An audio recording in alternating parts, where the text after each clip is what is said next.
Hi, English learners. Welcome back to the English Daily Learning Podcast, where everyday conversations become a little easier. I'm Mia. And I'm Leo. Today we're talking about a moment almost every English learner knows. You meet someone, the conversation begins well, and then suddenly your mind becomes completely empty. The other person says something friendly. You understand it. You even want to continue. But the only answer you can find is, oh, nice. Then both people smile. And silence enters the room. Our topic is how to keep an English conversation going naturally. Not how to speak forever. Definitely not.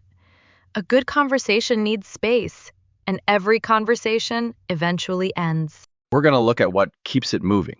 Reactions, follow-up questions, small personal details, and simple ways to recover when you get stuck. We'll also talk about group conversations, misunderstandings, and polite ways to leave. So this is not a list of clever sentences for impressing people. It's a conversation about connection.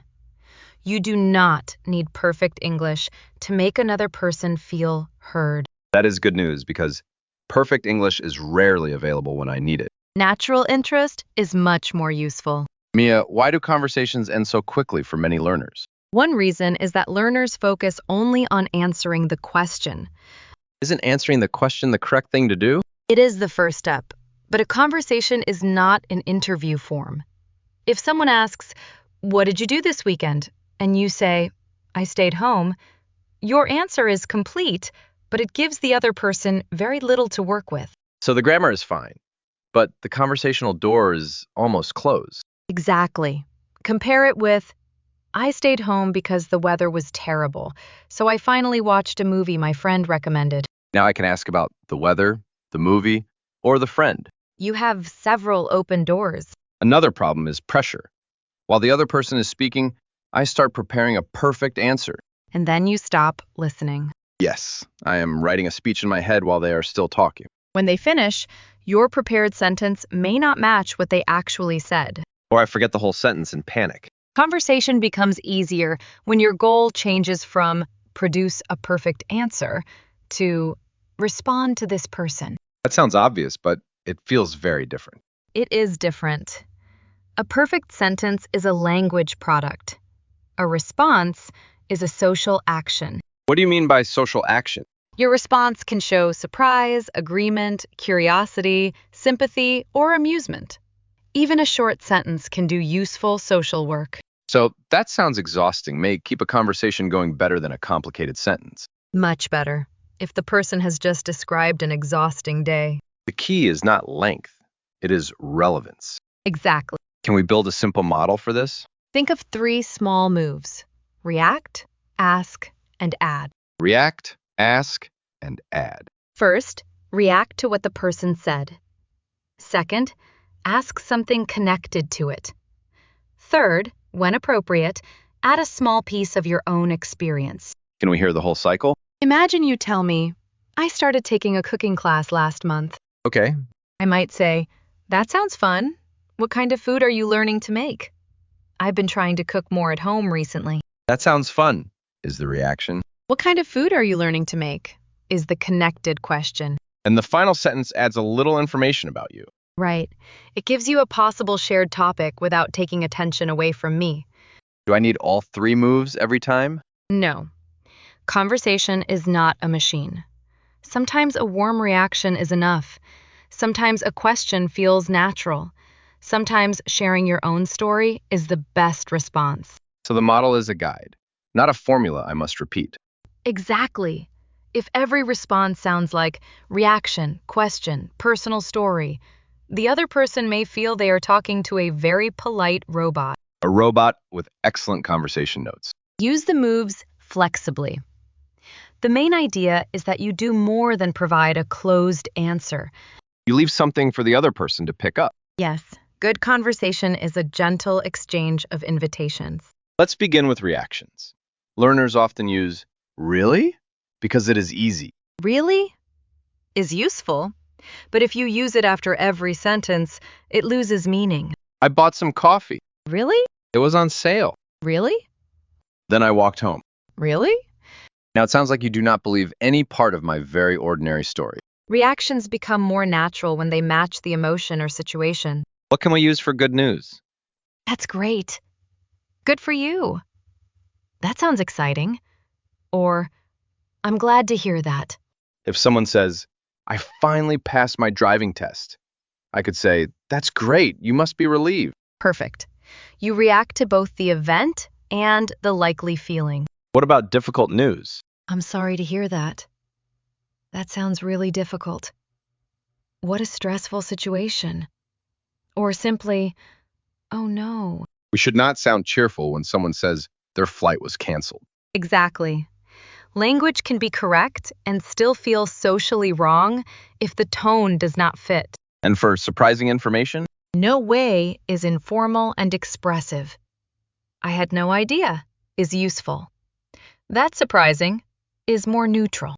if my manager tells me surprising company news, no way, maybe a little too casual.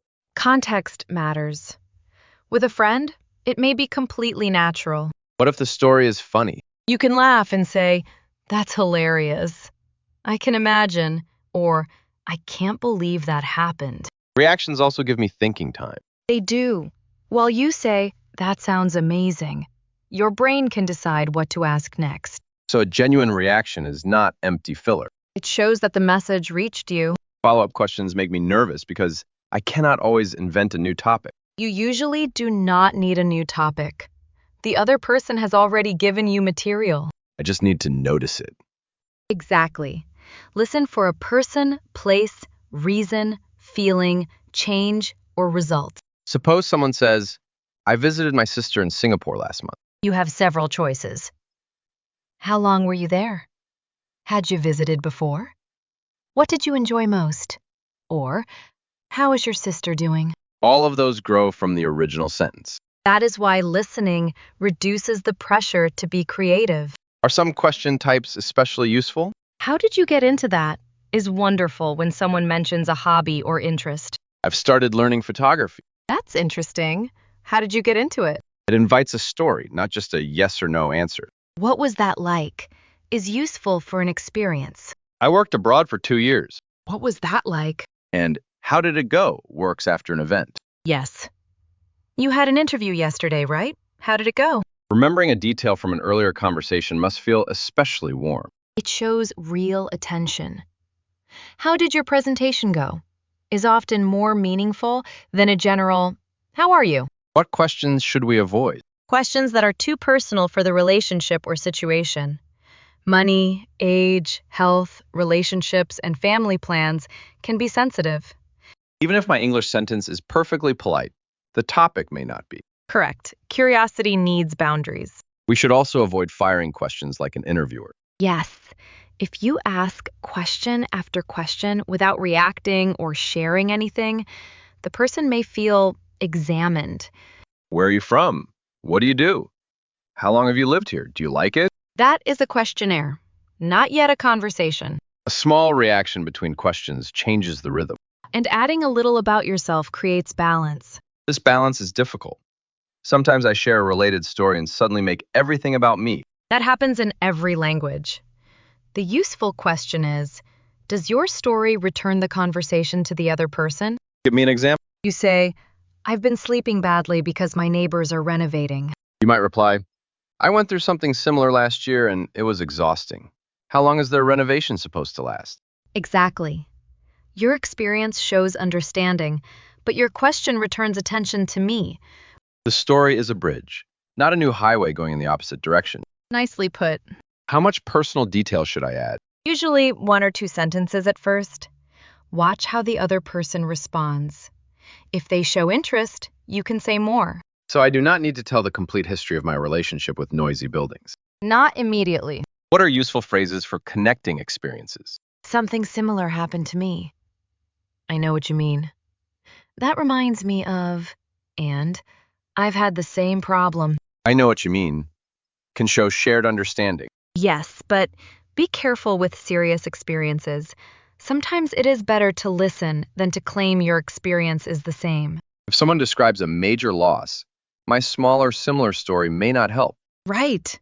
You can say, I can't imagine how difficult that was, and give them space. Conversation skill includes knowing when not to add. Absolutely. Keeping a conversation going does not mean filling every second with your own voice. Now we reach my special area of expertise, the blank mind. What happens? I understand the person, but my English disappears. Then the silence feels longer every second. First, remember that short pauses are normal. Native speakers pause, restart, and search for words too. But what can I say while I think? Let me think. That's a good question. How can I put this? Or, I've never thought about that before. Those phrases are honest and give me a few seconds. You can also repeat one important part of the question. If someone asks, "What did you enjoy most about the trip?" I can begin, "What did I enjoy most?" Probably the food. Exactly. The repetition helps you enter the answer naturally. What if I cannot remember one word? Describe it. It's a thing you use for, it's similar to, it's the place where communication does not have to stop because one word is missing. I can't remember the word. It's a small machine that makes the air less humid. The other person may say, a dehumidifier? And I can say, yes, exactly. That is a successful conversation, not a failure. Learners sometimes apologize many times. One brief apology is enough if needed. Sorry, I lost my train of thought. Then continue. Lost my train of thought means I forgot what I was about to say. Right. Another natural phrase is, where was I? The listener may help me return to the point. Conversation is cooperative. You do not have to carry it alone. Sometimes the conversation stops because I pretend to understand. What happens next? I smile and say, yeah, but then the person asks a question connected to what they said. And your face reveals everything. Immediately. Asking for clarification keeps the real conversation alive. Pretending may keep the sound moving for a moment, but the connection is already lost. What can I say besides, please repeat? Sorry, I didn't catch the last part. That tells the speaker where the problem was. More specific than asking them to repeat everything. You can also check what you heard. Did you say the meeting starts at 13 or 30? Or, do you mean we should send it today? Exactly. That is called checking understanding, and it is a normal professional skill. What if I know the words, but not the meaning? Ask, what do you mean by that? Or, more softly, what do you mean by flexible in this situation? If an expression is unfamiliar, I haven't heard that expression before. What does it mean? that can even create a good conversation about language. Yes, most people do not mind explaining when your question is clear and relaxed. And if the environment is noisy, Say so. Sorry, it's quite noisy in here. Could you say that again? the problem is the room, not my intelligence. Even native speakers mishear one another in noisy places. Small talk often stays very small. How do we move beyond weather and weekends? Look for a detail with energy. When the person's voice becomes warmer or they give a longer answer, you may have found a topic they enjoy. Suppose I ask, how was your weekend? And they say, good. I went hiking for the first time in months. Hiking has energy. You might ask, where did you go? Or do you hike often? That moves from a routine question to a real interest. Another useful move is asking for an opinion. What did you think of it? Would you recommend it? How do you feel about that? Opinions create more room than facts. Often, yes. If someone says they watched a new series, did you like it is fine, but what did you think of it invites a fuller answer. Can we use why? Of course, but direct why questions can sometimes sound challenging. Tone matters. What made you choose that? May feel warmer than, why did you do that? Especially if the decision was personal. Exactly. Shared surroundings can also provide topics. Yes, at an event, you can ask how someone knows the host. At a class, you can talk about the subject. At work, a recent project may provide common ground. We do not need a brilliant opening line. Most conversations begin with something ordinary. The depth comes from attention, not from a dramatic first sentence. One-to-one conversation is difficult enough. Groups feel like a faster sport. Groups require timing, but you do not need to wait for a perfect silence. It may never arrive. How can I enter without interrupting rudely? Show that you are listening first. Make eye contact, smile, and react naturally. Then connect to the current topic. What phrases help? That reminds me, I've had a similar experience. Can I add something? Or, I was just thinking the same thing. If I want to ask a question, Can I ask something about that? Is clear and polite. what if I start speaking at the same time as someone else? It happens constantly. You can say, go ahead, and let them continue. Or they may say, go ahead to me. Then continue without a long apology. I sometimes wait so long that the topic changes. If your comment is still relevant, say, going back to what you said about, then mention the earlier point. That helps the group understand why I am returning. Also, do not measure success only by how much you speak. Listening, laughing, and asking one good question are real participation. That removes some pressure. In a group, a short contribution at the right moment can be more effective than a long speech. Conversations can become interesting when people have different opinions. Yes, disagreement does not have to end connection. What is a gentle way to disagree? Start by recognizing the other view. I see what you mean, but that's a fair point. At the same time, or I look at it a little differently. Those phrases do not pretend to agree. No, they show that you heard the reasoning before adding yours, You're wrong is clear, but not always helpful. especially in casual conversation. You can focus on the idea rather than attacking the person. I'm not sure that would work in every situation. Good. Or ask a curious question. How would that work if the budget were smaller? A question can explore the disagreement. Exactly. Tone is important. Genuine curiosity keeps the discussion open. A question used as an attack closes it. What if I partly agree? Say, I agree up to a point. Or, I agree with the main idea, though I'm not sure about.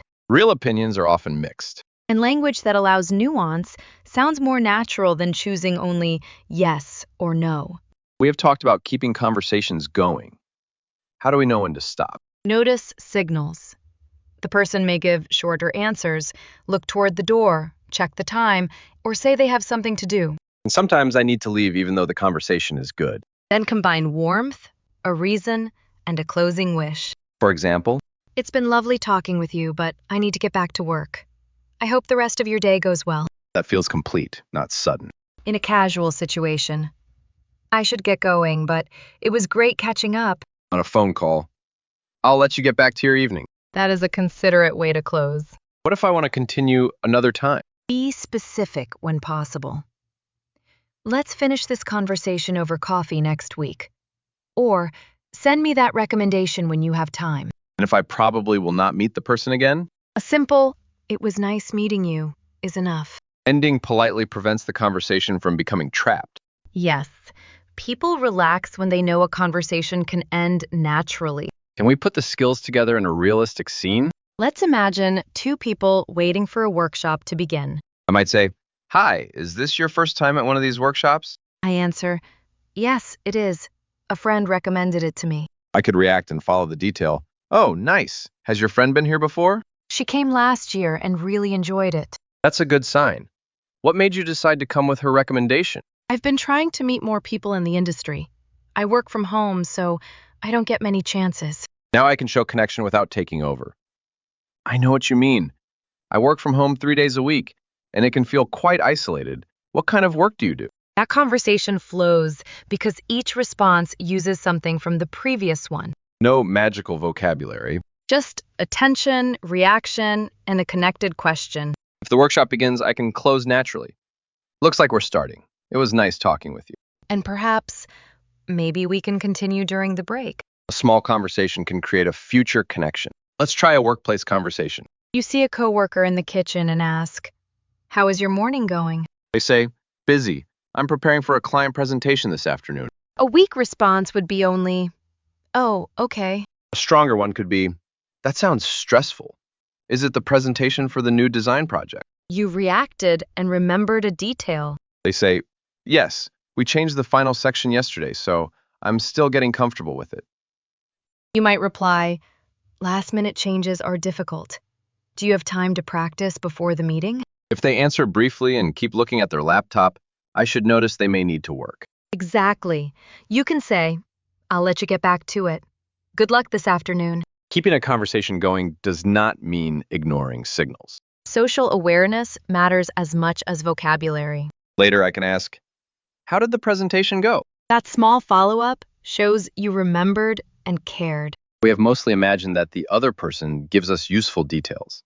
What if every answer is very short? That is an important situation because conversation is a shared responsibility. Suppose I ask, how was your weekend? And the person says, fine. I try again. Did you do anything interesting? Not really. Now I feel that I must rescue the conversation. You can offer one more easy opening, but you do not need to force it. What would an easy opening sound like? Instead of asking another question immediately, share something small. Mine was quiet too. I finally cleaned my apartment and found 3 books I thought I'd lost. That gives them a topic without putting them under more pressure. Exactly. They may respond to the books, the cleaning, or the quiet weekend. And if they still say only, oh, nice? Accept the signal. They may be tired, distracted, private, or simply not interested in talking at that moment. It is not automatically a judgment of my English. Definitely not. Learners sometimes believe they failed whenever a conversation does not grow. But 2 people create the rhythm. Yes, you can be open and friendly, but you cannot produce another person's interest for them. Are closed questions part of the problem? Sometimes. Did you have a good weekend? Makes yes or no very easy. What did you get up to this weekend? Offers more space. What did you get up to? Is an informal way to ask what someone did. Right. But an open question does not guarantee a long answer. Some people naturally speak briefly. Could I change the topic once? Yes, especially if the first topic may not interest them. By the way, have you tried the new café downstairs? Gives the conversation a fresh direction. I should not change topics 5 times like I am searching radio stations. Exactly. One gentle change is natural. Repeated attempts may make both people uncomfortable. What about shy people who want to talk but need more time? Give them space after asking. Do not answer your own question after half a second. I do that when silence makes me nervous. A calm pause can communicate patience. Your body language matters too. Relaxed eye contact, a friendly expression, and no sign that you are rushing them. So short answers require judgment, not a special magic phrase. Correct. Ask yourself, does this person seem uncomfortable, busy, or simply thoughtful? If they keep looking at their phone or toward the door, the message is probably clear. Then close warmly. Anyway, I'll let you get on with your day. Nice seeing you. That is better than pushing until the conversation feels like work.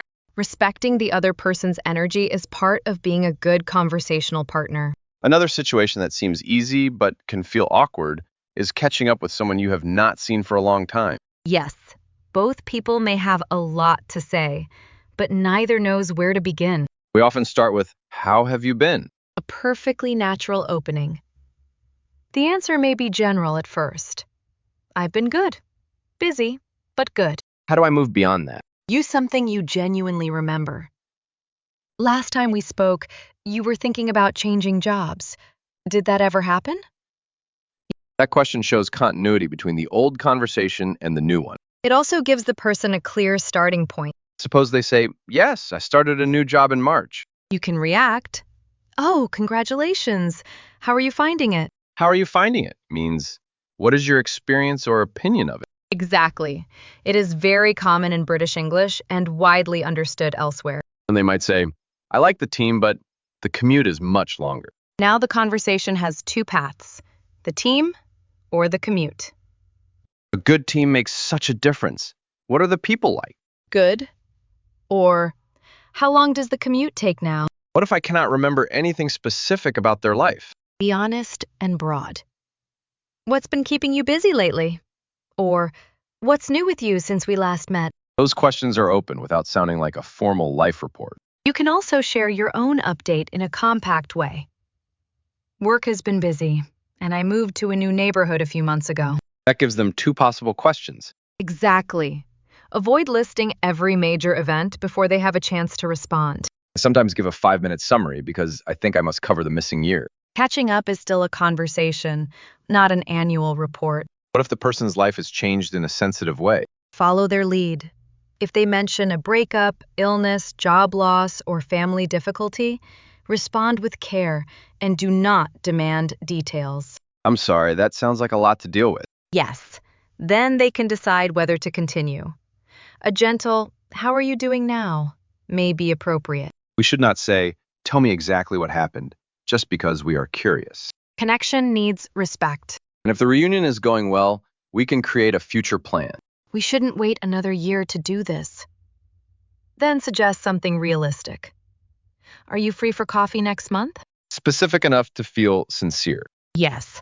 We should meet sometime is friendly, but it often disappears into the air. A real invitation keeps the relationship going after the conversation ends. Let's collect a few mistakes that are not really grammar mistakes. First, asking questions without responding emotionally. The conversation feels like data collection. Second, waiting for a perfect sentence and leaving a long, worried silence. A simple, imperfect response would be warmer.